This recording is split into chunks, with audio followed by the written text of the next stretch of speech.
Warahmatullahi wabarakatuh. Alhamdulillah wassalatu wassalamu ala Rasulillah sayyidina wa maulana Muhammad ibni Abdullah wa ala alihi wa ashabihi wa man tabi'ahum wa mawalah amma ba'du. Bapak-bapak jamaah yang dimuliakan Allah Subhanahu wa taala, bersyukur kepada Allah dengan mengucapkan alhamdulillahirabbil alamin dan berselawat kepada baginda Nabi, Allahumma salli ala Sayyidina Muhammad wa ala ali Sayyidina Muhammad. Assalamualaikum ya Rasulullah. Kembali kita sambung kajian Sirah Nabawi, Kitab Ar-Rahiq Al-Makhtum, karya Syekh Safiur Rahman Al-Mubarakfuri. Terakhir kemarin sampai Perang Badar. Siapa yang masih ingat Perang Badar? Yang latang, Dot. Perang Badar. Kapan terjadinya Perang Badar? Tanggal 6. Hah? Tanggal 6 pula. Bulan 6. Tahun ke-6, tahun Hijriah. Bulan lah dulu, bulannya. Bulannya setelah Syawal. Enggak ada ini yang nyimak ini. Bukan karena ini karena udah masuk lupa. Bulannya bulan Ramadan. Itu perlu diingat, bulan Ramadan. Tapi enggak ada yang nanya kemarin. Itu orang tuh lagi puasa atau enggak? Kan itu. Perintah puasa itu turun bulan Sa'ban. Sa'ban, Ramadan, Syawal. Sebulan sebelum Ramadan turun perintah puasa. Yang mencegat apa itu? Abu Sofyan itu? Iya. Itu latar kronologisnya. Sa'ban turun perintah puasa, Ramadan Perang Badar tahun kedua Hijriah. Perang Badar ya. Ya. Jadi orang kaum muslimin ini ada yang mereka puasa, ada yang enggak. Kalau tahan mereka puasa, enggak tahan berbuka, nanti diganti, diqadha. Itu terjadi bulan Ramadan tanggal 17. Jumat 17 Ramadan perang itu. Itu lolos kan Abu Sofyan kan? Ya. Korbannya? Berapa korbannya? Pak Selasun? Sementara orang Nabi Muhammad cuma 2 ekor unta kan? Ya. 2 ekor tuh. 2 kuda. Kuda yang 2. Jumlah pasukan muslimin 313. 313. Lawannya 1000. Pasukan musyrik 1000. Berapa ratus? Menang kaum muslimin. Korban dari kaum muslimin 14 orang mati syahid. Dari orang musyrik 70 yang mati, 70 yang ditawan. Dari tawanan 70. Yang mati ini kebanyakan pemuka-pemuka kaum Quraisy. Dedengkotnya yang mati ini banyak. Abu Jahal, Umayyah bin Khalaf, Utbah bin Rabi'ah, Sayyibah bin Rabi'ah, kepala-kepala suku. Dimasukkan jasad mereka ke sumur-sumur yang sudah kering.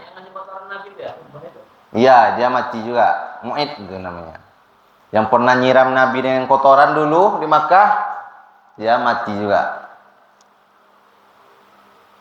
Pokoknya semua yang pernah menyakiti Nabi ketika di Ka'bah itu, ketika Nabi sholat itu mati semua di Perang Badar. Waalaikumsalam. Orang lagi tidur enak dibangunin. Jadi disuruh Nabi masukkan semua jasad-jasadnya itu ke sumur. Belum nih. Untuk menghinakan orang-orang itu.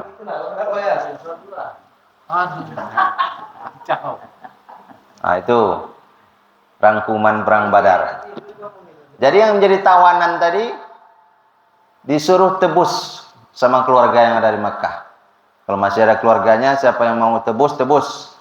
Ada yang harganya 1000 dirham. Ada yang 4000 dirham, tergantung kekayaannya, tergantung jabatannya, kemuliaannya di tengah-tengah kaumnya. Ada juga yang dilepaskan tanpa tebusan, ada. Kaum Ya. muslimin nggak ada yang kena tawan ya? Enggak ada. Mati aja. Ya, 14 orang. Syuhada. Syahid. Biasanya kalau kayak Pak ya ini kepala sukunya nih biasanya. Ini yang mahal nih biasanya. Nah, itu. Ya ada yang tidak punya uang, dia disuruh mengajar baca tulis orang-orang Madinah. Sebagai tebusannya. Mengajar. Nah, itu. Jadi setelah perang Badar, kan Ramadan, Syawal. Itulah hari raya pertama dalam Islam dan yang paling meriah karena mereka telah menang. Tahun kedua. Satu Syawal loh. Belum lagi. Tahun kedua. Satu Syawal. Idul Fitri ialah 1 Syawal. Udah puasa lalu. Udah, itu puasa pertama, hari raya pertama dalam Islam. Tahun 2 Hijriah setelah menang perang Badar.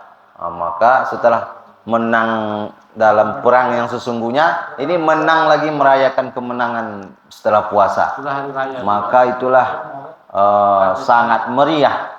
Adanya hari raya. Iya, Sampai sekarang. hari raya itu. Sejarah itu kan. Jadi setelah terjadi perang Badar ini, ada beberapa kelompok di Madinah itu yang apa istilahnya, yang merasakan efeknya. Yang pertama itu Yahudi. Kaum Yahudi ini menengok kemenangan orang Islam ini, oh ini kita terancam nih. Mereka merasa terancam karena eksistensinya. Selama ini mereka di sana aman-aman.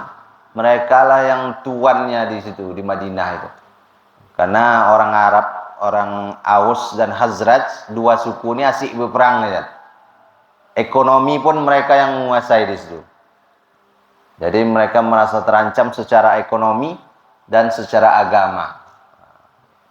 Sadar ini ancaman untuk kita. Lalu kelompok yang kedua, kelompok orang-orang munafik. Pemimpinnya Abdullah bin Ubay bin Salul. Orang-orang munafik itu pun merasa terancam. Maka dia masuk Islam. Pura-pura masuk Islam. Abdullah bin Ubay bin Salul setelah perang Badar itu. Yang di perang orang itu. Ya. Lalu kelompok yang ketiga orang-orang Badui. Orang-orang Badui ini mereka tidak masalah soal agama. Yang mereka khawatirkan orang-orang Badui ini dia suka merampok kerjanya, membegal. Jadi kalau sempat, habis baterai. Jadi kalau sempatlah Madinah ini nanti kuat, jadi negara yang kuat, itu tidak aman dia lagi merampok, mencuri, tidak aman lagi kalau membegal. Ini mereka pun khawatir, kelompok orang-orang Badui. Itu tadi 3 kelompok yang merasakan efek dari menangnya kaum muslimin di perang Badar. Yahudi, kaum munafik, dan orang-orang Badui. Jadi di antara setelah perang Badar ke perang Uhud itu banyak peristiwa-peristiwa yang terjadi selama setahun. Perang Badar tahun 2, perang Uhud tahun 3. Setahun. Nah, dalam setahun itu banyak peristiwa-peristiwa yang terjadi. Ada beberapa perang juga. Yang pertama namanya perang Bani Sulaim Al-Qudri. Ghazwah. Masih ingat Ghazwah? Kalau Nabi ikut bersama pasukan namanya Ghazwah, perang. Kalau Nabi tidak ikut cuma mengutus sahabat namanya Sariyah. Pasukan Sariyah. Terjadi pada bulan Syawal. 7 hari setelah pasukan muslimin sampai di Madinah setelah perang Badar. 7 hari setelah itu terdengar kabar bahwa dari kabilah Ghatafan mengumpulkan pasukan untuk menyerang Madinah 7 hari setelah perang Badar ini. Sampai kabar sama Nabi. Maka Nabi tidak menunggu lama, dikumpulkan Nabi sahabat 200 orang, pergilah ke wilayah mereka. Pergi ke kampung mereka, kampung Bani Sulaim. Berada di Makkah juga. Madinah. Masih sekitar Madinah. Jadi tidak dibiarkan Nabi lama. Kalau dibiarkan mereka dulu yang nyerang, bahaya. Jadi baru mereka siap-siap, Nabi langsung kumpulkan pasukan, langsung ke sana.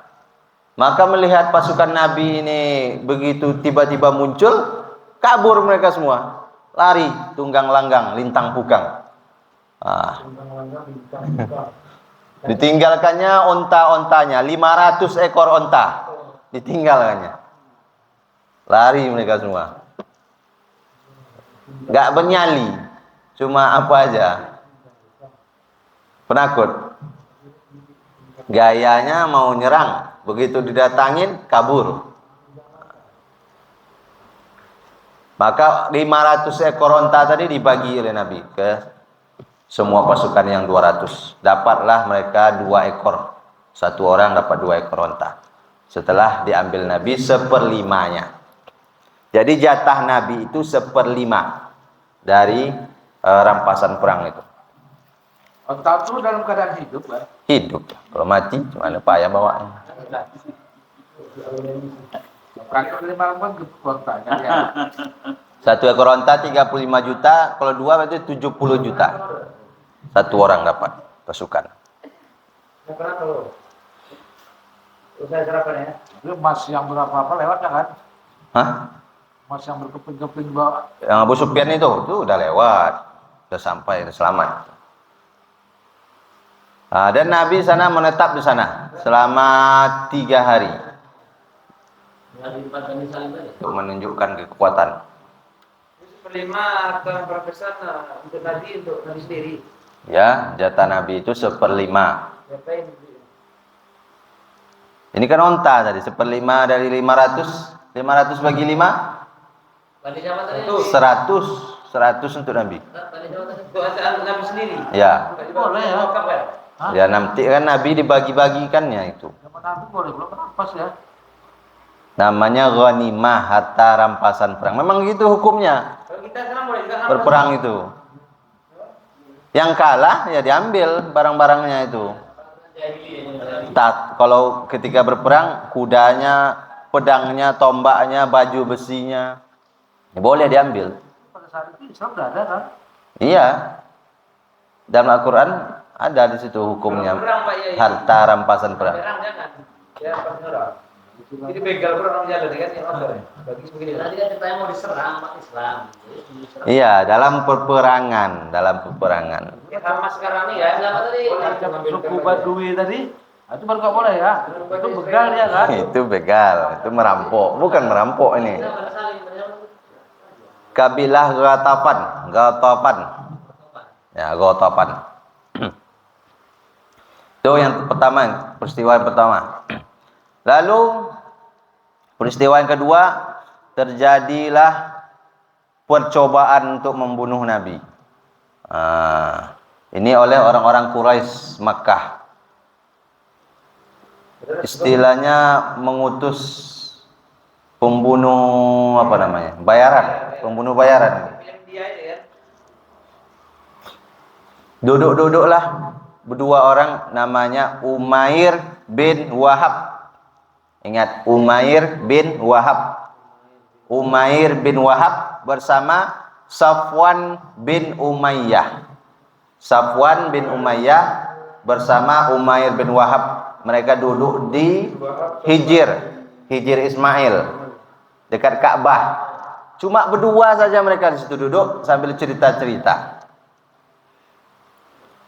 Umair ini ada anaknya yang jadi tawanan masih di Madinah yang ikut perang Badar. Jadi anaknya menjadi tawanan. Jadi curhatlah Umair ini.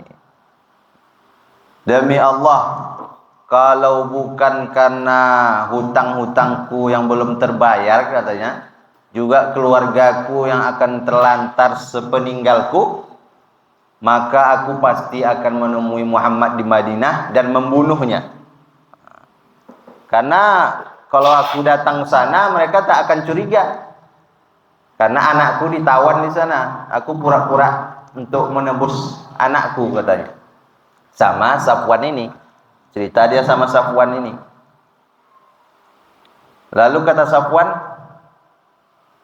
kalau gitu biar aku yang mikul semua hutang Umair.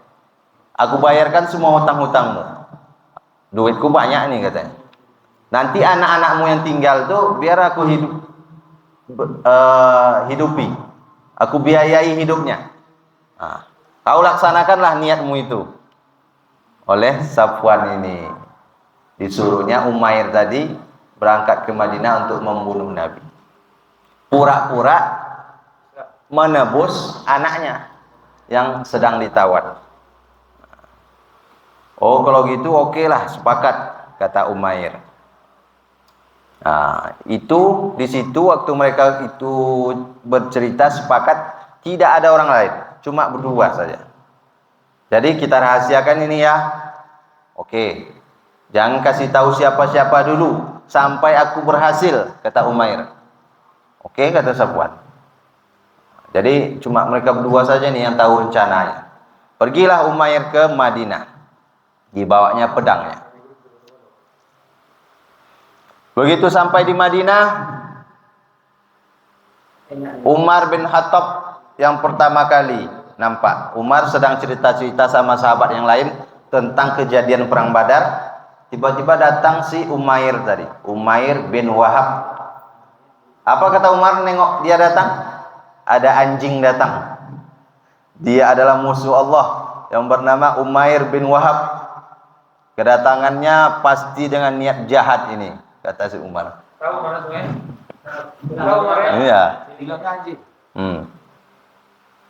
Lalu dilaporkan oleh Umar ke Nabi. Ya Nabi, ada musuh Allah datang, Umair. Dia datang membawa pedang, kata Umar sama Nabi. Suruh dia masuk, kata Nabi. Maka disuruhlah masuk. Begitu masuk, Umar bin Khattab tegak aja dekat dia. Dipegangnya tali sarung pedang Umair itu terus. Enggak dilepaskan ya. Lalu kata Nabi, biarkan saja Umar. Biarkan saja dia Umar. Dekat ke sini, kata Nabi. Umair dekat sini. Ini bahaya nih Nabi, kata Umar bin Khattab. Dia ini jahat ini, kata, licik. Tak apa-apa, kata Nabi, biarkan saja. Lalu setelah dekat dia, Umair tadi, ditanya Nabi. Oh, dia ucapkan dulu, selamat pagi, kata dia. Kata Umair sama Nabi. Kami sudah ada salam kami yang lebih baik, kata Nabi. Dalam Islam ada salam yang lebih baik, yaitu salam penduduk surga. Lalu ditanya Nabi, apa maksud kedatanganmu wahai Umair? Untuk apa kau datang sini? Ada untuk urusan tawanan, kata dia. Untuk tawanan, anakku ada yang kalian tawan. Tolong perlakukan mereka dengan baik. Lalu untuk apa kau bawa pedang? Kata Nabi. Jawabnya, semoga Allah memburukkan pedang-pedang yang ada. Apakah menurut kalian pedang ini ada manfaatnya untukku? Balik pula dia tanya. Jujur sajalah, kata Nabi. Apa maksud kedatanganmu? Didesak oleh Nabi. Ya, jujurlah, apa sebetulnya maksud datang sini? Iya, kedatanganku hanya untuk urusan tawanan saja, kata dia. Padahal dia itu lagi nyari-nyari kesempatan ini. Begitu tak ada sahabat, langsung dia lancarkan ini niatnya. Karena senjatanya udah dibawa masuk dekat Nabi. Nggak ditinggal di luar. Kalau orang sekarang kan periksa dulu. Mau masuk ke istana presiden, berapa kali periksanya? Nggak boleh bawa senjata. Lalu kata Nabi, bukankah sebelumnya engkau duduk-duduk bersama Safwan bin Umayyah di Hijr Ismail? Lalu kalian berdua menyebutkan nama-nama korban-korban perang Badar. Lalu kalian sepakat. Diceritakan Nabi lagi cerita dia berdua. di Hijr itu. Padahal waktu itu tak ada orang yang tahu. Maka mendengar itu langsung dia, aku bersaksi bahwa benar-benar engkau ini utusan Allah, katanya. Karena memang waktu itu belum ada orang, tak ada orang sama sekali. Belum ada HP macam sekarang. Iya. Jadi dia sadar betul bahwa tak mungkin ada orang yang tahu kecuali dikabarkan dari langit. Itu malaikat Jibril yang wajiban kedua. Iyalah, intel Nabi kan malaikat Jibril. Kalau sekarang bisa jadi banyak teknologi, ada sadap, alat penyadap ya kan, ada kamera. Cuma Umayyah aja belum berani Umayyah. Berani lagi. Umayyah sama Umayyah. Umayyah mana? Yang tadi itu. Safwan dia tinggal di Makkah, yang pergi ke Madinah. Tadi Umayyah yang ingin melancarkan untuk membunuh Nabi tadi. Orang tuh nggak ada hubungan, nggak ada hubungan. Nah, dia sahabat aja, sama-sama orang Quraisy. Jadi itulah, langsung dia bersaksi, bersyahadat dan masuk Islam. Nah, itu karena tidak mungkin ada orang lain yang tahu tentang perkara ini kecuali dari wahyu dari langit yang turun kepadamu, kata dia. Maka masuk Islamlah dia, Umair bin Wahab. Allahu Akbar. Sementara Safwan bin Umayyah, Safwan tadi yang nyuruh tadi, dia di Makkah sibuk aja, udah ngabarkan sama orang-orang Makkah. Kalian tunggu aja lah, nanti ada kabar gembira. Ya, kalian tunggu aja, nanti ada kabar gembira yang akan menghilangkan kesedihan kalian tentang perang Badar, kata dia sama orang-orang Makkah. Tunggu aja lah, nanti ada kejutan, kabar kejutan. Jadi setiap orang yang dari Madinah ditanyanya, apa kabar? Gimana kabar Muhammad? Apa sudah mati? Semua orang ditanya-tanya. Sampailah dia dengar kabar bahwa Umair rupanya sudah masuk Islam. Enggak boleh balik Umair ya. Tidak balik, masih tinggal di Madinah, belajar tentang Islam, belajar sholat, belajar baca Quran. Maka kecewalah dia, bersumpah dia tidak akan mau lagi bicara sama Umair tadi, Safwan tadi. Kecewalah dia, nggak jadi. Sementara Sofyan nunggu ya. Ya. Safwan bin Umayyah. Nah, itu kisah orang yang ingin niat untuk membunuh Nabi, rencana untuk membunuh Nabi.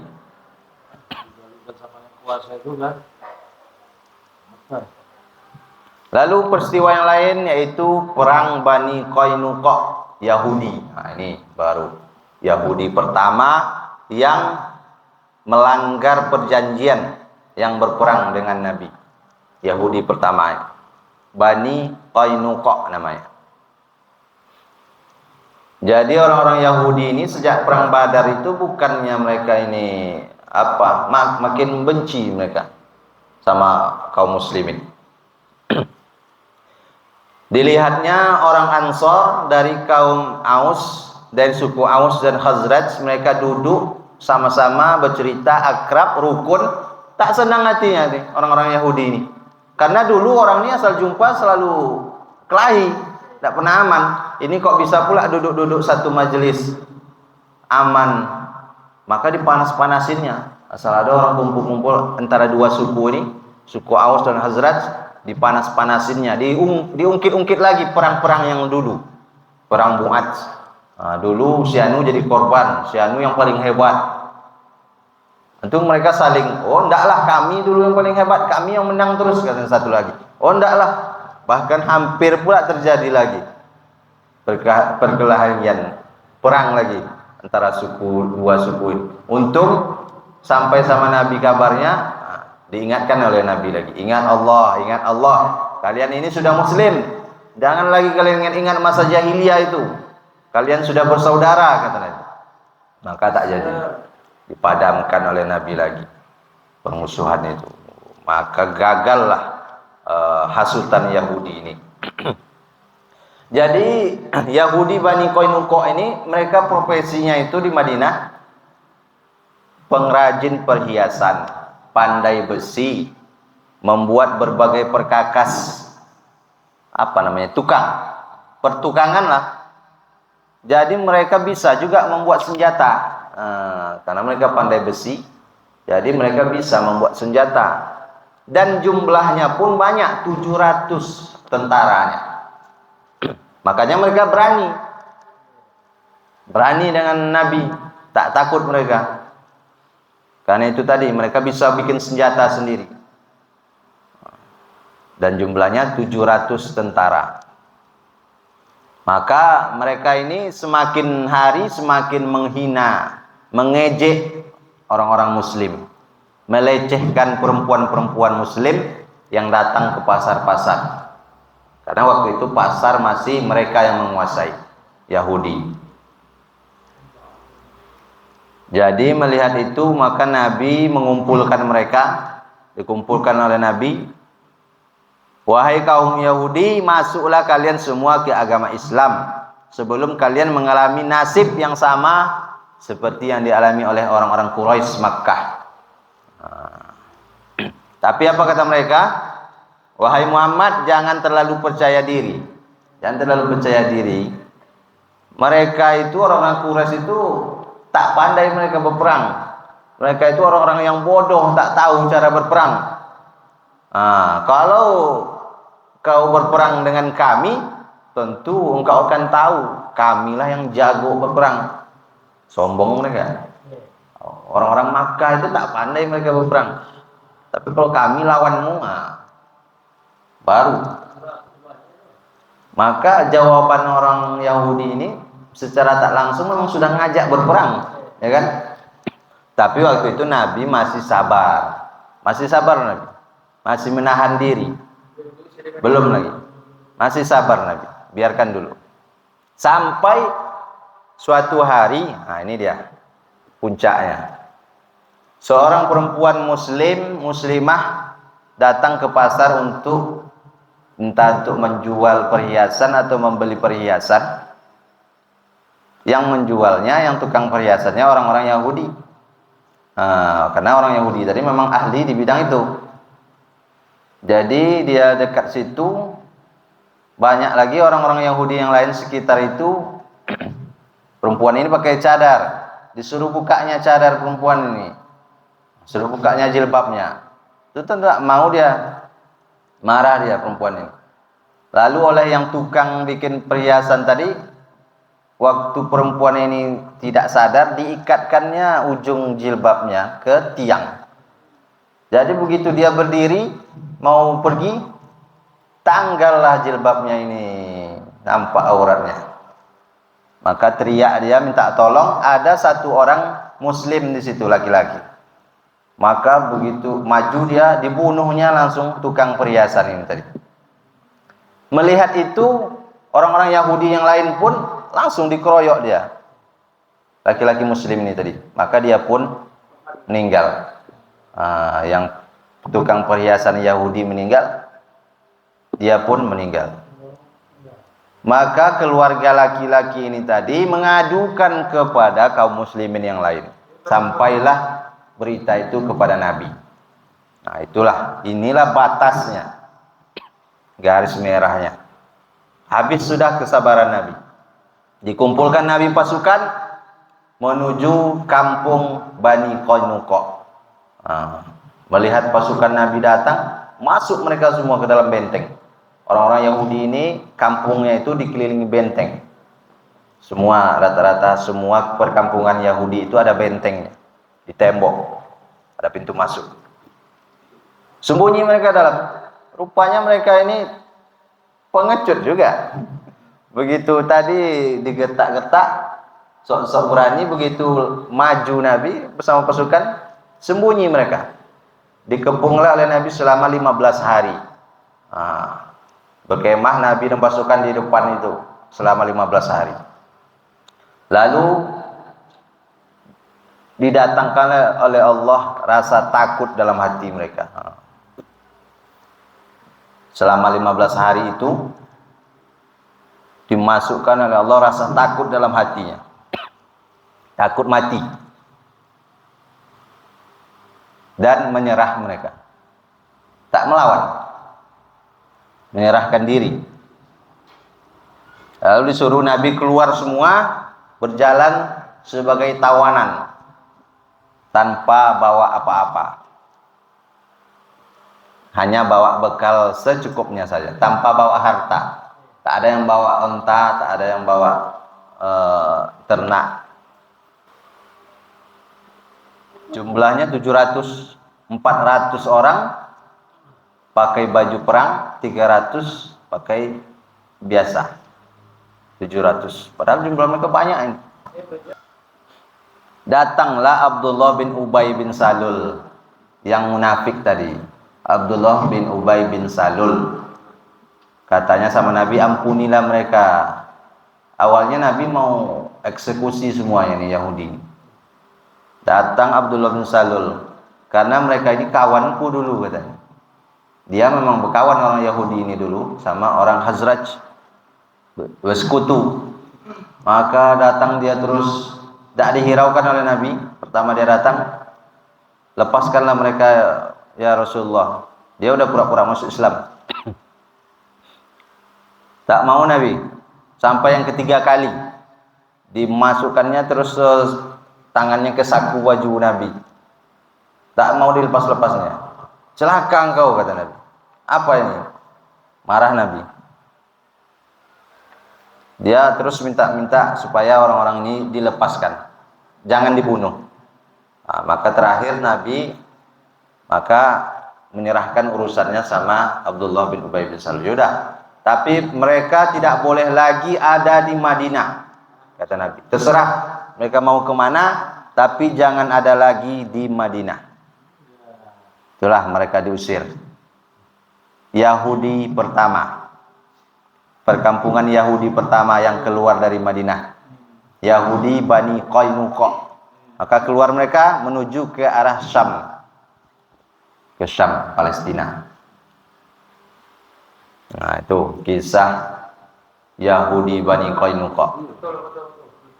Berarti dendamnya situ dari situ berarti.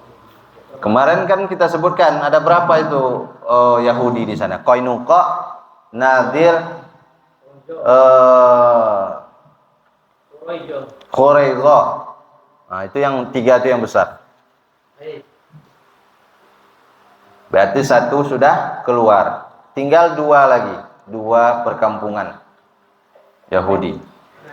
Nah, itu peristiwa yang lain. Ada namanya perang As-Sawiq. Perang As-Sawiq. Ya, ini bulan Zulhijjah ini. Tadi bulan Syawal yang pertama. Zulqaidah, Zulhijjah, setiap bulan ini. Lalu ada nama perang Zu'amr. Zu'amr.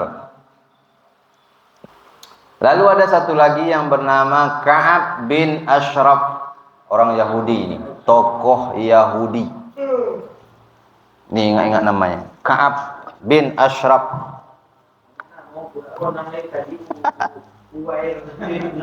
Umair.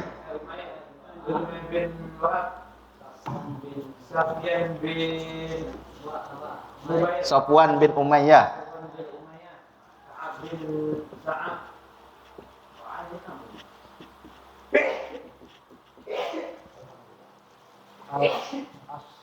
Al-Ashraf. Ashraf. Ya itulah binnya. Dia ini salah satu tokoh Yahudi dari Bani Nadir.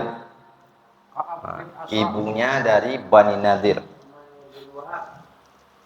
Jadi sengaja dia datang ke Makkah. Dia ini seorang saudagar yang kaya dan juga seorang penyair. Pandai dia bersair-sair, berpuisi, berpantun. Kalau kitanya berpuisi, pantun gitu. Sengaja dia datang ke Makkah cuma untuk memanas-manasi orang-orang Quraisy Makkah, mengingatkan lagi tentang perang Badar. Iya, pergi dia ke Makkah, nginap dia di rumah Al-Muttalib bin Abu Wada. Al-Muttalib? Ya, Al-Muttalib. Bukan Al-Muttalib. Bukan.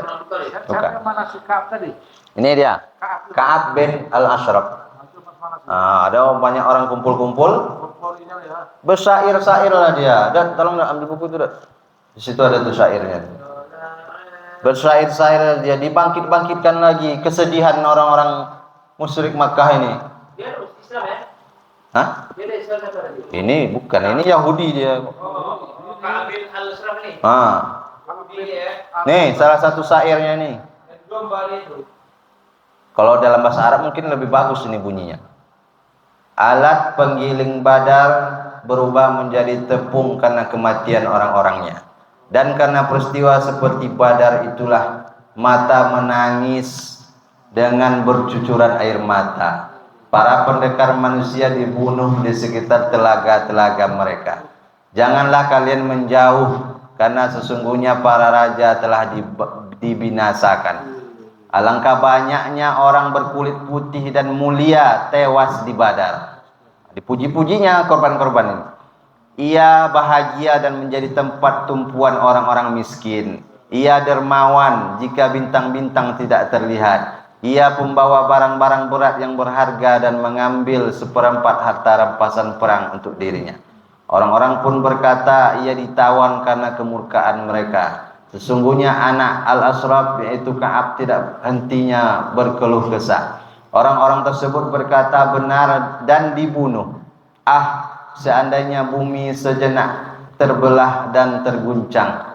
Aku diberitahu bahwa anak Al-Walid bin Al-Mughirah semuanya takluk karena terbunuhnya Abu Al-Hakam, Abu Jahal maksudnya. Dan telinga mereka dipotong.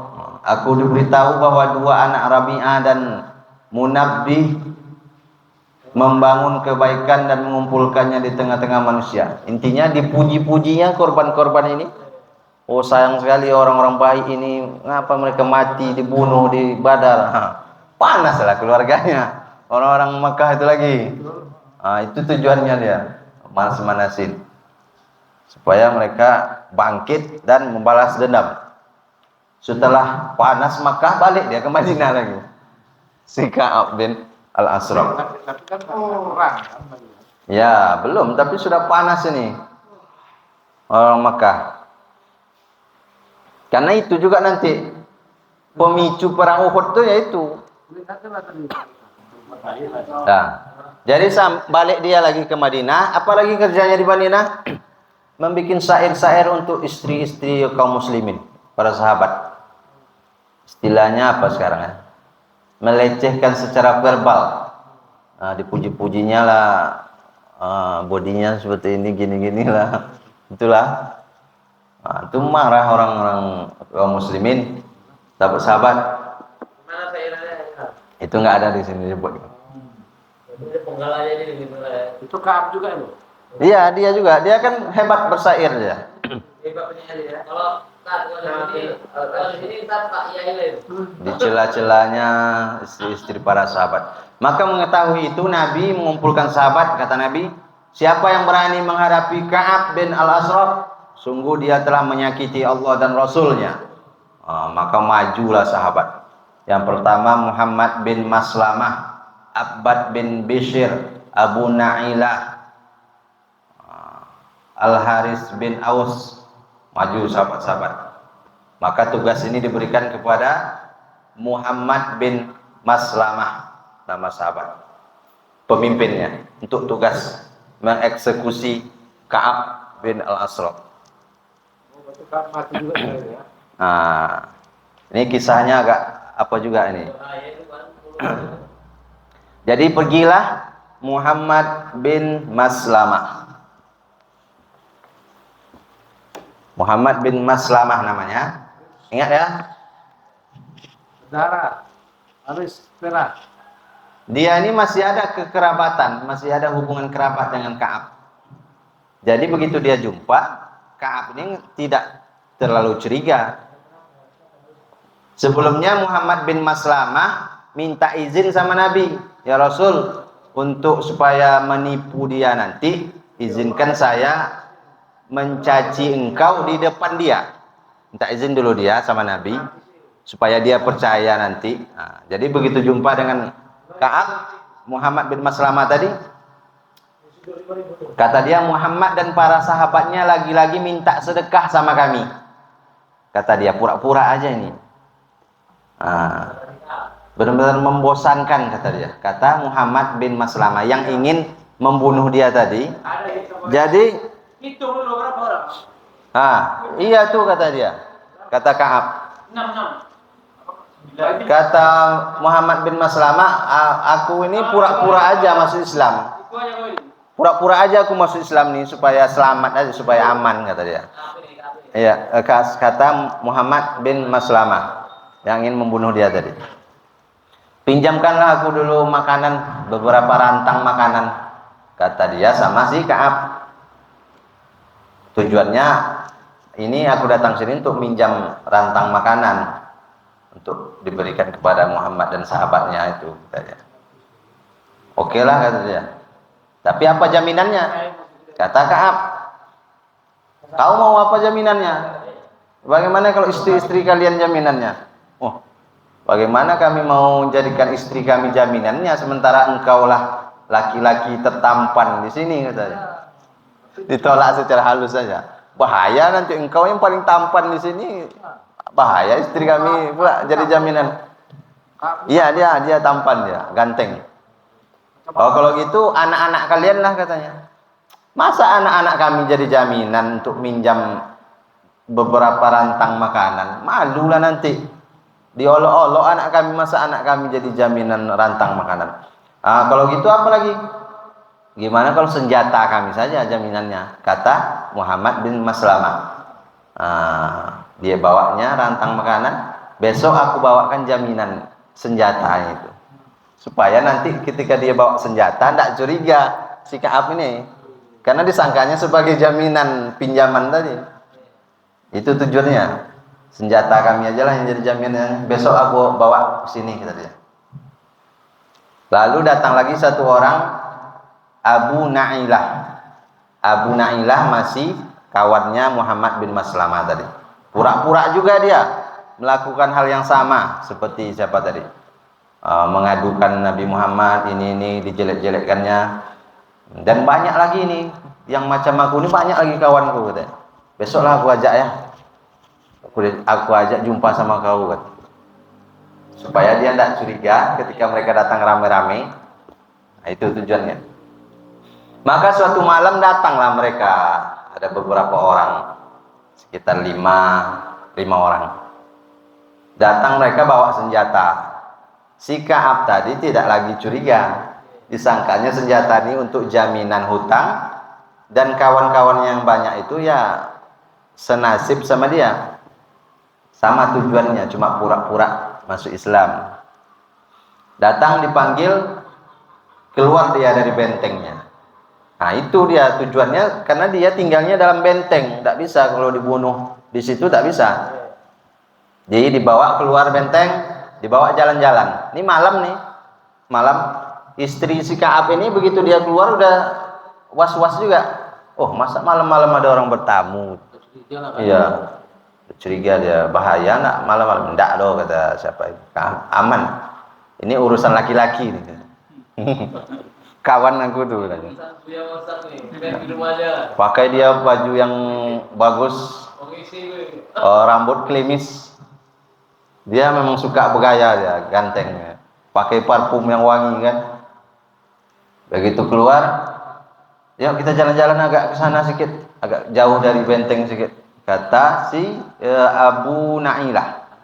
Abu Na'ilah yang ngajak dia. Ngajak Ka'ab tadi.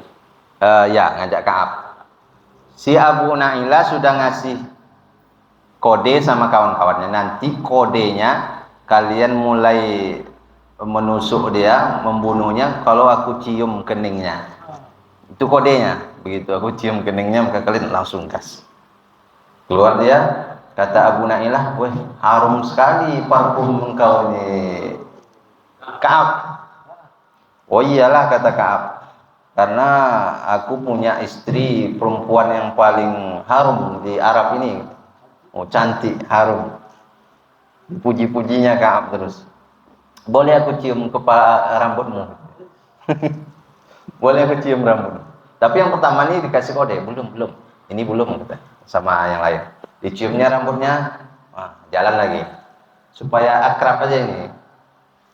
Tak lama setelah itu, boleh aku cium lagi rambutmu. Yang kedua, tapi belum juga kode bunuh. Lalu setelah agak jauh-jauh terus jalan, yang ketiga barulah, boleh aku cium keningmu lagi katanya. Boleh lah katanya. Begitu dicium keningnya, iya, karena dia dipuji-puji karena harum tadi kan.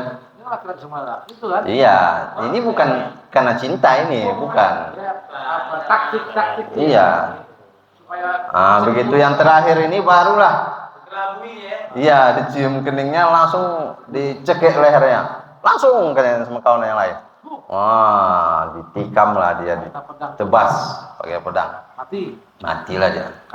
Dibawa kepalanya ke depan Nabi. Sahabat Nabi yang bunuh Ka'ab ya. Ya. Tim apa tadi? Pasukan elit istilahnya. Tapi kok palsu deh ya? Muslim itu kan. Iya. Palsu deh ya. Yang Ka'ab ini Yahudi. Pasukan Iya.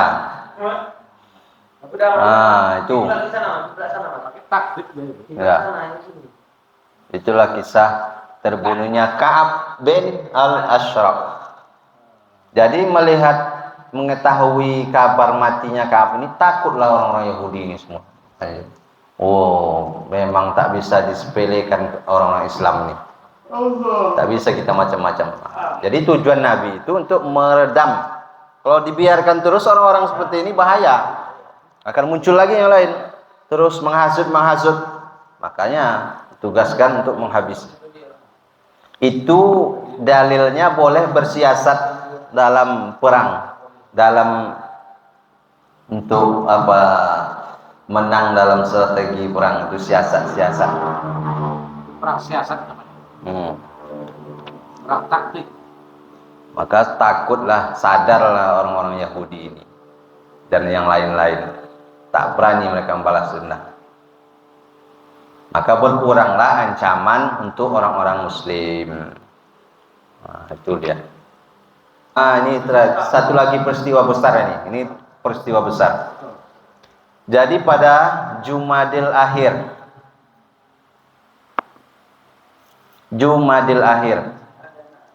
tahun ketiga. Ini udah masuk tahun 3 Hijriah. Nih. Habis darah lapor. Tahun 3 Hijriah. Tibalah ini musim panas ini. Orang-orang Quraisy ingin pergi berdagang lagi. Macam waktu Abu Sufyan dulu, udah setahun. Abu Sufyan, orang ini berdagangnya 2 kali setahun. Musim panas ke Syam, musim dingin ke Yaman. Jadi udah tiba musim panas ini, saatnya berdagang ke Syam. Jadi mereka, gimana kita kalau mau ke Syam? Kalau kita lewat Madinah pasti dicegat. Bagaimana? Maka ada yang menyarankan memutar lewat Irak. Jauh itu memutar. Irak. Ini kan Mekah, Madinah, Syam, Irak itu mutar ke sini. Mutar. Biasanya lewatnya lurus saja. Ini mutar jauh, berapa kali lipat. Dan itu pun mereka tidak tahu jalannya.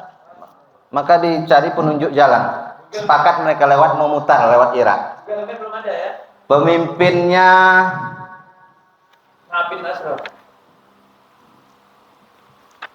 Safwan bin Umayyah. Yang tadi yang nyuruh membunuh, yang menugaskan tadi yang datang ke Madinah tadi, Safwan bin Umayyah. Dia yang menugaskan Umair datang ke Madinah membunuh Nabi. Dialah pemimpin yang bertugas. Kalau yang dulu kan Abu Sufyan membawa 50.000 dinar. Ini Safwan bin Umayyah. Pergilah dia. Ternyata kabar ini sudah sampai ke Madinah. Bocor rahasianya. Di mana bocornya? Ternyata waktu itu ada yang sudah masuk Islam tapi masih tinggal di Madinah. Tapi masih tinggal di Makkah. Namanya Salid bin An-Nu'man.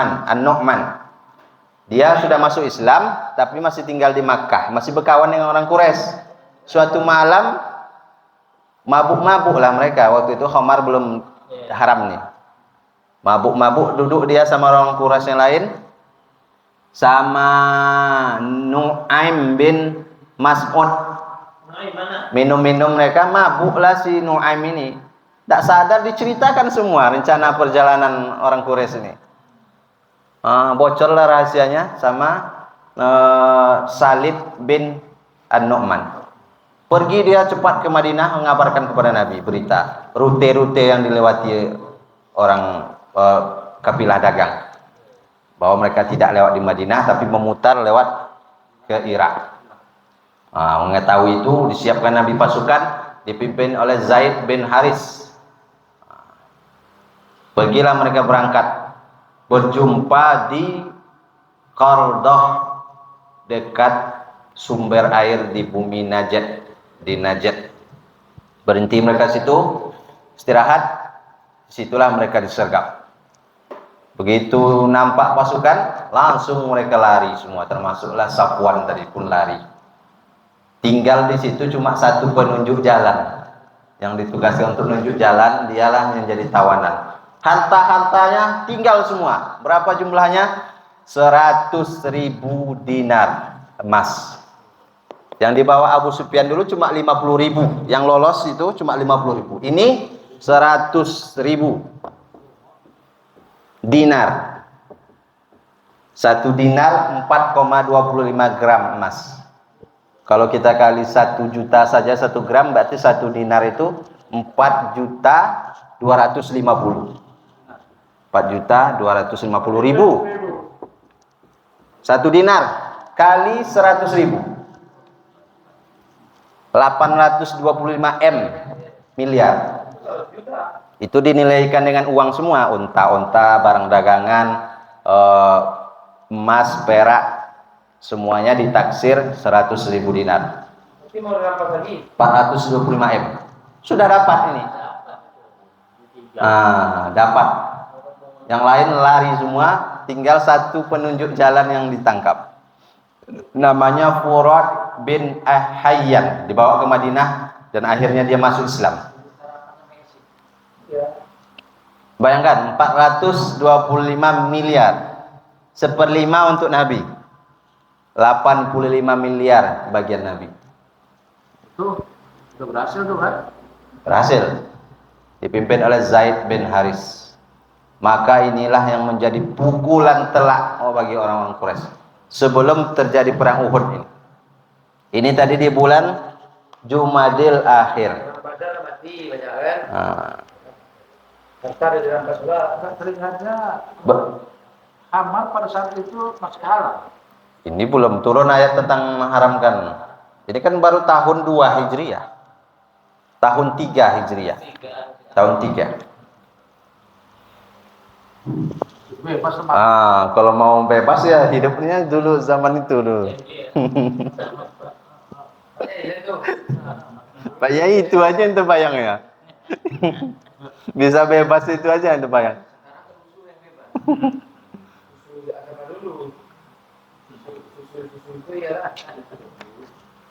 425 M. Boleh lah. Kaya kan?